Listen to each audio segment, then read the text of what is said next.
qui était vraiment Machiavel? Un génie politique ou un monstre froid et calculateur? Né en 1469 à Florence, au cœur d'une renaissance italienne déchirée par les guerres, les complots et les trahisons, Nicolas Machiavel a forgé une pensée politique qui, 5 siècles plus tard, continue de nous fasciner et de nous déranger. Préparez-vous à plonger dans l'esprit d'un homme qui a osé regarder le pouvoir droit dans les yeux, sans détour et sans morale. Tout commence en 1498. La puissante famille des Médicis est chassée de Florence. La République est proclamée et Machiavel, jeune homme brillant, entre au service de l'État. Il devient secrétaire de la chancellerie, un poste clé qui fait de lui un diplomate de premier plan. Pendant des années, il voyage à travers l'Europe, rencontre les plus grands de ce monde, des rois, des papes, des princes. Il observe, il analyse, il décortique les mécanismes du pouvoir. C'est là, au plus près des intrigues, qu'il croise la route d'un homme qui le marquera à jamais, César Borgia. Ce fils de pape, d'une ambition dévorante et d'une cruauté sans limite, devient pour lui le modèle du prince efficace. Machiavel est fasciné par sa capacité à allier la ruse du renard à la force du lion. Mais en 1512, le vent tourne. Les Médicis reviennent au pouvoir à Florence. Pour Machiavel, c'est la chute. Accusé de complot, il est arrêté, emprisonné et même torturé. Finalement libéré, il est banni de la ville qu'il a tant servi et s'exile dans sa modeste propriété à la campagne. C'est dans cette retraite forcée, loin du tumulte politique, qu'il va écrire son œuvre la plus célèbre, un livre qui va sceller sa réputation sulfureuse pour l'éternité, Le Prince.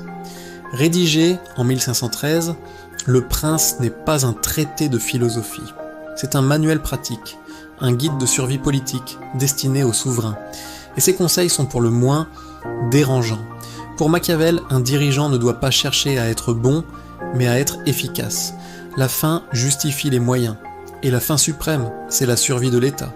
Il l'écrit noir sur blanc. Un prince doit savoir ne pas être bon quand la situation l'exige. Il doit préférer être craint plutôt qu'aimé. Pourquoi ? Parce que l'amour est volatile, tandis que la peur, elle, est un sentiment bien plus fiable, pour maintenir l'ordre et le contrôle. Il va même plus loin en présentant la ruse, le mensonge et la manipulation comme des outils politiques légitimes. Pour lui, un prince qui tient toujours sa parole est un prince qui court à sa perte. La cruauté elle-même peut être utile à condition de l'utiliser intelligemment, de manière brève et décisive pour marquer les esprits et éteindre toute rébellion. Ces idées reposent sur des concepts clés.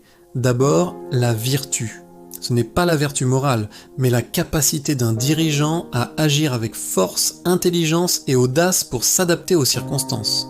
Ensuite, il y a la fortuna, la chance, le hasard, cette force imprévisible que le prince doit savoir dompter, ou du moins anticiper, comme on dompterait une rivière en crue.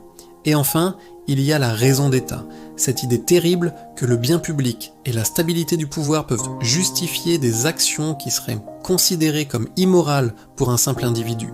C'est là tout le côté sombre de Machiavel. Il donne une légitimité intellectuelle à la violence et à la tromperie, si elles servent d'un but politique supérieur. Vous imaginez bien qu'à l'époque, de tels propos ont choqué.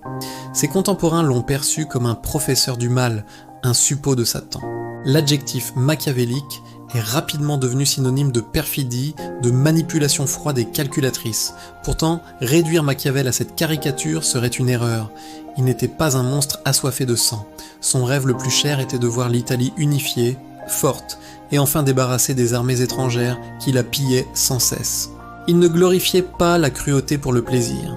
Il la voyait comme un mal parfois nécessaire pour éviter un mal encore plus grand, l'anarchie et la destruction de l'État. Sa pensée est bien plus nuancée qu'il n'y paraît. Aujourd'hui, Machiavel est considéré comme le père de la science politique moderne. Il a été le premier à étudier le pouvoir non pas pour ce qu'il devrait être, mais pour ce qu'il est réellement. Ses écrits ont influencé d'innombrables dirigeants, de Napoléon Bonaparte aux stratèges politiques de notre époque. Figure ambivalente, à la fois visionnaire et dérangeante, Machiavel nous force à nous interroger sur la nature du pouvoir et les limites de la morale en politique. Un héritage complexe entre ombre et lumière qui continue d'alimenter les débats.